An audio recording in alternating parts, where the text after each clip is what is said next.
My name is Fisseha Abissa. I'm working for the Climate Investment Funds. I'm responsible for engagement and partnership. Climate Investment Fund is a partnership of developed and developing countries and multilateral development bankers, civil societies, private sector, and indigenous people, providing resources for mitigating and managing the impact of climate change. Regarding learning on accountability, I think in the three areas of accountability, transparency, integrity, and accountability itself, we learned a lot. One thing is that on transparency, as you know, no organization can be set up with a complete transparency policy. That's why every time we improve our transparency practices.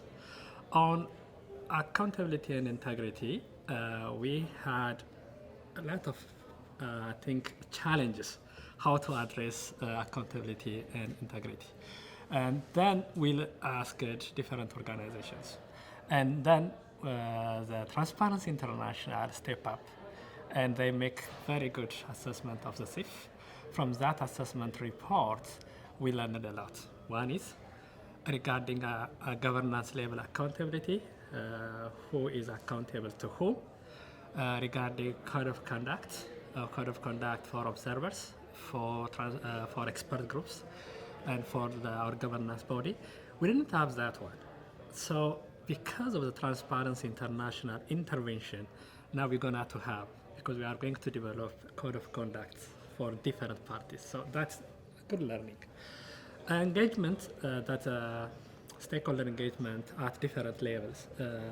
Our governance level engagement is really good.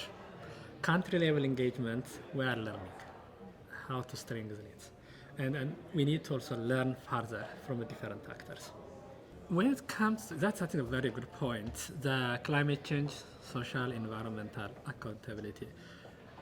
One of the reasons why we have difficulties in country level accountability, integrity issues, because climate change is a new dynamics. And sometimes when we try to apply the traditional approach of social and environmental safeguard policies, it doesn't work. So that's why we, as one of the first organizations working on climate finance, we have to learn from different dynamics. We have to learn from our own mistakes.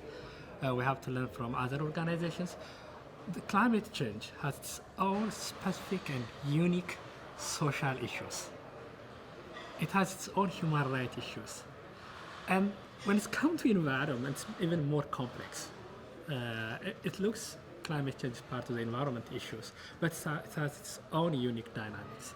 So that's why we are a learning laboratory. We are learning on how to apply environmental and social safeguard policies in climate finances or climate change causes. We are climate investment funds administrative unit, so we are working mainly at the governance level. The project level is under the implementing agencies, that is multilateral development banks. And at the project level, or I would say it at the program level in general, one of the lessons is the engagement issue. Who should be engaged on climate investment projects?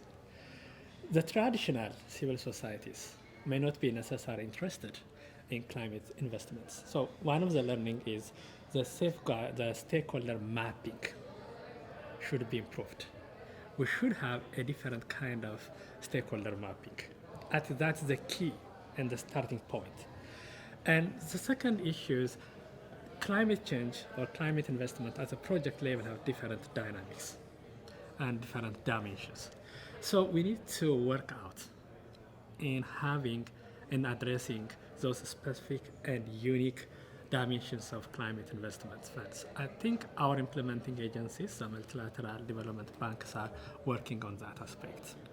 The other interesting point is, which may be the plus side for us, climate change cannot be addressed by piecemeal approaches. You need to have a comprehensive programmatic approach. That's what our approach is, programmatic approach. And that by itself has so many complexities. So that's also a learning part, how to address safeguard policies at the programmatic level, where we don't have really specific policies on that, but we are learning from the projects, we are learning from our governors, we are learning from other organizations on that. I'm very optimistic, and my hope is that this year, which is a critical year, there will be agreement. But if there is no agreement, that's not the end of the world, because there are different ways of addressing the impact of climate change.